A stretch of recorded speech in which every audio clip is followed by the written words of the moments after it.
Trading start करना दो अलग जर्नीज जैसा होता है, 0 to 1 जाना और फिर 1 से 10 जाना। दोनों की डिफिकल्टी कंप्लीटली डिफरेंट होती है। ट्रेडिंग इंडस्ट्री में एक कॉमन सेइंग है, जो पहले लॉसेस होते हैं वो बेसिकली एंट्री फीस होती है मार्केट में आने की, बट फ्रैंकली कोई भी ये लॉसेस को पसंद नहीं करता है। तो रियल क्वेश्चन ये है कि क्या आप इस 0 to 1 की जर्नी को स्मूदर बना सकते हो, और आज हम इसी चीज को ब्रेक डाउन करेंगे इस वीडियो में। वो बेसिक नॉलेज और की एलिमेंट्स जो एक ट्रेडर को मार्केट्स में सही स्टार्ट देने में हेल्प कर सकते हैं। हम सुनेंगे मानस अरोरा और निखिल खंडेलवाल से। दोनों के अप्रोचेस मार्केट में काफी अलग हैं। After trying and testing for more than a decade, Manas सिर्फ स्विंग ट्रेडिंग पर फोकस करते हैं, एक ही डोमेन को मास्टर करते हैं। Nikhil on the other hand एक डाइवर्सिफाइड ट्रेडर हैं जो ऑलमोस्ट हर चीज ट्रेड करते हैं जो मार्केट में अवेलेबल है। तो चलिए सुनते हैं कि इन्होंने स्टार्ट कैसे किया। See, like in the beginning, everybody is just doing random things, and I was also doing very random things. Then I happened to again randomly read the book by Mark Minervini, How to Trade Like a Stock Market Wizard. And this book had the concept of risk management, which I think every beginner misses out on, even including me. I was doing something very similar. I was buying 52-week high stocks, but my risk management was completely lacking. With this book, I fixed that part. One crucial part that book had was the concept of low float. It means stocks which has less supply in the market, basically small companies compared to large companies. Before that, I did not know this concept. I was buying all the large names, and because they are like too large, so it would take a big money to move that stock, and उनकी average move आती थी 2-3% एक दिन में। तो वो concept पढ़ा, logically it made sense that if supply is small, then if there is like some large buying that comes in that stock, उस स्टॉक का प्राइस ज़्यादा अच्छे से फास्ट ग्रो करेगा। तो ये कह सकते हैं that I happen to read that book at the right time, and the first trade that I tried after reading that concept, fortunately that trade doubled in 16-17 days, 15-16 days. And I think वो moment था कि I decided that I'm not ever going to trade large names, because all these years अब तक मैं large names trade कर रहा था और मैंने कभी अपने स्टॉक को 10-20% भी नहीं ऑन एन एवरेज देखा, इससे ज़्यादा जाते देखा। और यहाँ मैंने एक कॉन्सेप्ट पढ़ा और पहली ट्रेड मेरी ऐसी गई, तो शायद वो एक साइन था that this is what my journey is going to be, this is where I want to explore more. तो मैंने कैश सेगमेंट में ट्रेड ही लेने स्टार्ट किए, और मेजॉरिटी ट्रेड्स मेरी स्मॉल कैप और मिड कैप ही होती है, जहाँ रिलेटिवली साइज़ बड़ी कंपनियों से कम होता है। So I have been trading for almost a decade now, 10 years, and I have probably traded almost all assets that are available to someone like me staying in India to trade on. Like everyone, when I started with investing. I learned about investments first thing, and then really very fast figuring out that with the amount of capital that I had then, like the small amount of money that I had then, that probably is a good thing to do as a side gig, but not as a something that will make me money for the longer run. So investment के तौर पे तो अच्छा है, but cash flow नहीं बन रहा. Like I can't take care of my living doing that. So back then I stumbled upon options, and then started trading expiries in 2016, 17, and so on. We used to have Bank Nifty expiries, weekly expiries then, and then that worked out really well. 2017 was a great year for selling expiries and zero DTs and intraday options, but because IVs were low and it was not moving that much, one of the best years to be selling options. And then since then I have, as my capital grew, I kept on learning new things and adding new things to the foray. Also because one of the biggest reason why I started doing that was because there was phases where one of the things that I was doing was not working well. So I needed to figure out a way to actually run through that phases as well. So अगर जैसे मैं let's say मैं सिर्फ एक ही चीज़ कर रहा हूँ, तो हो सकता है parts of the year, 3 months, 7 months, probably even a year, I do not make money because that's strategy or that stuff that I'm doing is not working well. So being a full-time trader who is completely into this for his living, it becomes really hard to justify not making money for a year and then probably not even knowing if next year is gonna get better or not. So to tackle that, I started venturing into other stuff as well, so that in case if I'm doing multiple strategies, तो अगर एक strategy is not working, the other is working, so I have some amount of cash flow that is coming from somewhere or the other. तो दोनों की journeys काफी अलग है और ट्रेडिंग एग्जैक्टली ऐसे ही होती है। इसमें कोई एक फिक्स्ड राइट पाथ नहीं होता, लेकिन एक चीज कॉमन थी, स्टार्टिंग में रैंडम चीजें ट्राई करना, मल्टीपल अप्रोचेस एक्सप्लोर करना और फिर अपनी कॉलिंग फाइंड करना।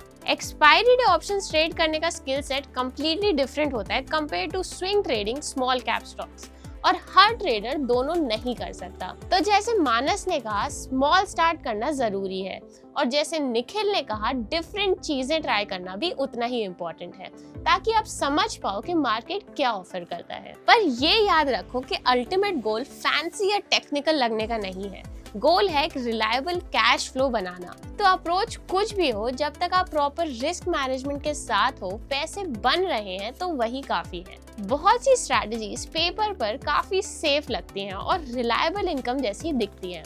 For example deep OTM option sell करना, ये गलत नहीं है बाय इटसेल्फ, बट आपको रिस्क समझना चाहिए। ये एक नेगेटिवली स्क्यूड ट्रेड है, मतलब ज्यादातर टाइम छोटे प्रॉफिट्स मिलेंगे, लेकिन कभी कभी बहुत बड़ा लॉस भी हो सकता है जब मार्केट एक्सपेक्टेड रेंज से ज्यादा मूव करे। तो अगर आप ये रिस्क लेके ट्रेड कर रहे हो तो ठीक है, लेकिन अगर बिना समझे कर रहे हो तो काफी डेंजरस हो सकता है।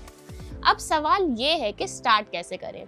मान लो आपके पास 20 lakhs हैं, तो फर्स्ट स्टेप्स क्या होने चाहिए? इफ समवन हैज 20 lakhs, सबसे पहले उसमें से 18 lakhs हटा दीजिए। Just start with 2 lakhs, which means just start with 10% of what you have. Why? Because जैसा मैंने अभी पहले आंसर किया, अभी आप मिस्टेक करेंगे बहुत, तो हर मिस्टेक आपको यहाँ पर कॉस्ट करेगी मनी। तो जितनी कम कैपिटल से स्टार्ट करेंगे उतने छोटे लॉस पे आप सीख जाएंगे। बेसिकली आप ट्यूशन फीस कम देंगे और लेसन आपको उतने ही मिलेंगे। सीधा 20 लाख से स्टार्ट करेंगे तो आपके लेस ट्यूशन फी 20 लाख के अकॉर्डिंग होगी। तो इससे बेटर है आप कम से स्टार्ट कीजिए। रियलिस्टिक बात ये है दैट पहले 1 ईयर अपने माइंड से प्रॉफिट को बाहर कर दीजिए, वो नहीं आएगा। आप अगर 1 ईयर के एंड तक 2 लाख से स्टार्ट करा और इसके 2 लाख से 5% हियर एंड देयर अगर आपके पास बचता है, ये एक बिगेस्ट लर्निंग है, बिगेस्ट अचीवमेंट है। उस 1 ईयर में आप जो भी ट्रेड्स ले रहे हैं उसकी हर एक डिटेल नोट कीजिए अपने जर्नल में। क्यों ली, कैसे ली, कितनी ली क्वांटिटी, कितने प्राइस पे बेचा, कितने बजे ली, कितने बजे बेचा, ये सारी डिटेल नोट कीजिए। इस पूरे प्रोसेस में प्रॉफिट अपने माइंड से हटा दीजिए। ये एक एक छोटी छोटी डिटेल्स आपको एंड में 1 ईयर लेटर जब आपके पास 100-150 ट्रेड्स का डेटा होगा, आज की डेट में इतने AI टूल्स हैं that if you feed this data into any tool and just ask where my edge is, which strategy is really working for me, which strategy is not working for me, AI can tell you that this is the strategy that worked for you. Then आपको बस जो नहीं काम कर रहा है उसे हटाना है और जो काम कर रहा है उस पर डबल डाउन करना है और बिल्ड करते जाना है और रिफाइन करते जाना है। फाइनली कुछ टाइम बाद आपके पास एक प्रॉफिटेबल सिस्टम होगा। फिर आपको किसी की ज़रूरत नहीं पड़ेगी, किसी मेंटोर की, किसी बुक की। आपको बस उसी सिस्टम को रिफ़ाइन करना है और तब तक आपको अपनी पर्सनालिटी भी पता चल जाएगी कि आपको ट्रेड्स में कितना लंबा बैठना पेशेंटली आप कर पाते हैं, कितना नहीं कर पाते हैं, क्या वर्क कर रहा है, क्या नहीं कर रहा है। ये सारे आंसर्स आपको उसी 1 साल के डेटा में मिल जाएगा, जो कोई बुक आपको नहीं दे सकती, कोई मेंटोर नहीं आपको दे सकता। आपकी ट्रेड्स सबसे अच्छा जर्नल, सबसे अच्छी बुक है जो आपकी ट्रेडिंग जर्नी को रिफाइन कर सकती है आगे। बट लेट्स से आपके पास 20 लाख रुपीज़ है, I would not suggest you diversify a lot, but probably look for 2 or 3 strategies to put your money. बहुत ज़्यादा डाइवर्सिफाई करेंगे तो क्या होगा, कॉस्ट का कॉम्पोनेंट्स बहुत बढ़ जाएगा, बिकॉज आप ब्रोकरेज काफ़ी सारा पे कर रहे होंगे, आपके साइजेस बहुत छोटे हो जाएंगे। Rather than taking probably 10 lots, you would be probably trading 2 lots, right? So काफ़ी चार्जेस बढ़ जाएंगे। सो probably not do one, but inherently end up doing 2 or 3 strategies in such a way that the 2 and 3 strategies that you're doing are not correlated to each other. तो correlated कहने का मतलब है कि ऐसा नहीं हो कि जब तीनों इकट्ठा लॉस कर रहे हैं तीनों इकट्ठा पैसा बनाए. तो हो सकता है कि एक स्ट्रैटेजी हो जो स्टॉक्स में हो, दूसरा स्ट्रैटेजी हो जो कमोडिटीज़ में हो सकता है कि एक स्ट्रैटेजीज आपके ऑप्शन सेलिंग करने में हो, दूसरा स्ट्रैटेजी आपकी ऑप्शन बाइंग करने में हो. तो जब आप ऑप्शन सेलिंग में लॉसेस कर रहे हैं तो हो सकता है ऑप्शन बाइंग का आपको ड्रास्टिकली पैसा बना दे. दोनों के ट्रिगर्स, दोनों के conditions for taking the trade different हो सकते हैं, बट अगर उनका कोरिलेशन एक दूसरे से ज़्यादा नहीं है और अगर नेगेटिव है, मतलब अगर दोनों एक दूसरे के अलग पैसा बनाते हैं, the best. Then what will happen is like कि आपका जो इक्विटी कर्व है, जो आपका PNL है, वो काफ़ी स्मूथ हो जाएगा over month on month. And then you will have a lesser hard time as a full time trader making money, right. So अगर आपका 5-6 महीने का ड्रॉडाउन नहीं है, टाइम ड्रॉडाउन नहीं है, तो it will become a better time for you to actually do. ये 2 क्लियर रोड मैप्स हैं किसी भी बिगनर के लिए. अगर आप एक ही स्टाइल में ऑल इन जाना चाहते हो तो आप मानस का अप्रोच फॉलो कर सकते हो. पहले साल छोटा स्टार्ट करो, सब कुछ रिकॉर्ड और जर्नल करो और एलिमिनेशन पर फोकस करो. बेस्ट स्ट्रैटेजी ढूंढने की कोशिश मत करो, जो काम नहीं कर रहा है उसे हटाना स्टार्ट करो. अगर आप मल्टीपल चीजें ट्राई करना प्रेफर करते हो तो निखिल का अप्रोच फॉलो कर सकते हो. और उसका पहला स्टेप है कोरिलेशन समझना. कोरिलेशन का मतलब है 2 एसेट्स एक दूसरे के रिलेशनशिप में कैसे मूव करते हैं. क्या वो साथ में ऊपर नीचे जाते हैं, ऑपोजिट मूव करते हैं या इंडिपेंडेंट होते हैं.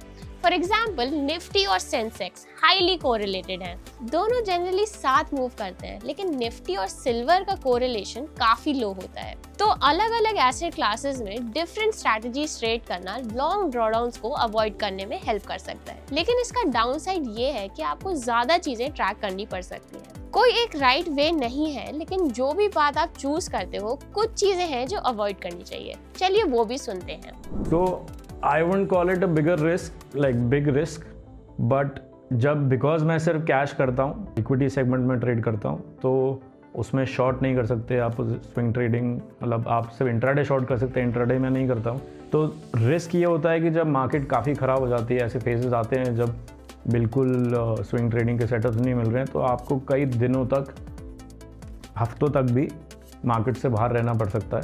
तो उस पीरियड में आप इम्पेशेंट हो सकते हो शुरू में कि मेरे को ऐसे तो अगर इतने दिन बाहर बैठेंगे तो कैसे रिटर्न्स बनेंगे. मैं हर एक को रेकमेंड करता हूँ कि whenever you are starting out, whenever you are learning this business, make sure you have a source of income to pay your bills, जिससे आप फोर्स नहीं होंगे ट्रेड्स लेने के लिए, जिससे आप उस बैड पीरियड में आसानी से बैठ पाएंगे, क्योंकि आप रोज़ रोज़ ट्रेड लेने के लिए कोई मजबूरी नहीं है. मैं इसको रिस्क नहीं मानता हूँ, जो बाहर से लग सकता है रिस्क है, बट मैं इसको पार्ट ऑफ द गेम मानता हूँ कि I am getting paid to not do anything, because मैं उस बैड पीरियड में अपने पैसे ना उड़ाकर अच्छे पीरियड की वेट कर रहा हूँ. जैसे ही वो अच्छे पीरियड आते हैं तब मैं एग्रेसिवली स्विंग ट्रेड्स लेता हूँ, और that compensates for the bad period जिसमें मैंने ट्रेड्स नहीं ली. ये सिर्फ सोचने वाली बात है, मतलब आप किस तरह से अपने माइंड को ये बात समझाते हैं कि ये not doing on anything is also part of it, you are getting paid for it. तो ये बस थिंकिंग की बात है. कोई इसको रिस्क बोल सकता है, कोई इसको, मैं इसको पार्ट ऑफ द गेम बोल के एक्सेप्ट कर चुका हूँ. बट हाँ, जब मार्केट ख़राब होती है तो कैश में बिकॉज हम शॉर्ट नहीं कर सकते, तो पीरियड्स आते हैं जिसमें ट्रेड नहीं लेते हैं. Yes, diversification is not a fail-safe measure. Generally, काफ़ी चीज़ें uncorrelated या negatively correlated होने के बाद भी साथ में बिहेव करते हैं. जैसे January month for me was one of those ones जहाँ पे everything I did really well for a certain period of time or really bad for a certain period of time. So let's say commodities ने भी पैसा बनाया, Nifty ने भी पैसा बनाया, शॉर्ट वॉल ने भी पैसा बनाया, सब ने पैसा बनाया for let's say a week or two, and then next week or two everything lost together. So generally when everything loses together, your losses can be bigger than if you are doing one strategy. But the probability of everything going down together is very less. So yes, there is a chance that everything becomes correlated to one, but the probability of that becomes very less. So and अगर आप sizing अपना ढंग से control कर रहे हो तो हो सकता है you will come out probably not harmed a lot. So yeah, that is one of the risks of diversification that you have to take in care. कि हो सकता है कि सारी स्ट्रैटेजीज एक ही बार में इकट्ठा ही काम ना करें, उसकी प्रोबेबिलिटी बहुत कम होती है, but there is also always a possibility of that happening. और उसका एक ही तरीका है हैंडल करने का कि as you are losing more money you size stuff down as they move. But then the pros of diversification is you can leverage yourself slightly higher because her strategy एक different है. तो combined leverage, combined allocation leverage काफ़ी ज़्यादा हो सकता है than doing a single strategy. तो हमने रिस्क समझ लिए, चाहे अप्रोच कितना भी डिफरेंट हो, ट्रेडिंग में रिस्क ऐसी चीज है जिसे इग्नोर या मास्क नहीं किया जा सकता. अगर आप जस्ट स्टार्ट कर रहे हो तो ओवर कॉम्प्लिकेट मत करो. आपको डे 1 पर परफेक्ट स्ट्रैटेजी नहीं चाहिए, आपको एक प्रोसेस चाहिए. तो छोटा स्टार्ट करो, समझ के ट्रेड करो और सबसे इम्पोर्टेंट अपने रिस्क समझो. क्योंकि ट्रेडिंग में बात ये नहीं है कि आप कितना जल्दी पैसा बनाते हो, बात ये है कि आप कितने टाइम तक गेम में टिक पाते हो. अगर आपको वीडियो पसंद आया तो like and subscribe for more.